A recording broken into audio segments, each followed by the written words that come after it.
আসসালামু আলাইকুম ভাই ও বোনেরা, কি অবস্থা? আশা করি ভালো আছেন।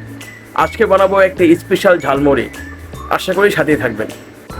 ঝালমুড়ি বানানোর শুরুতে সর্বপ্রথম নিয়ে নিচ্ছি পেঁয়াজ বেরেস্তা, পরবর্তীতে নিয়ে নিচ্ছি টমেটো, কাঁচামরিচ, ধনে পাতা এবং শসা। পরবর্তী দিয়ে দিচ্ছি সামান্য বিট লবণ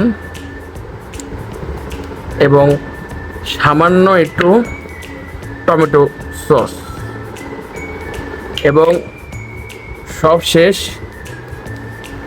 ঝালমুড়ির আসল স্বাদ যেটার মাধ্যমে আসে সেটা হলো সরিষার তেল।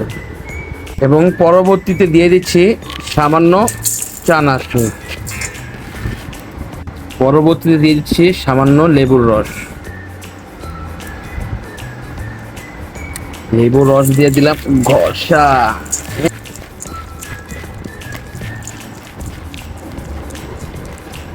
এবং সবশেষ দিয়ে দিচ্ছি মরিচ।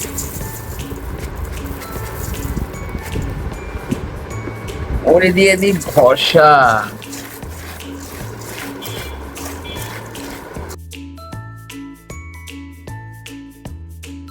টেস্ট করে দেখা যাক।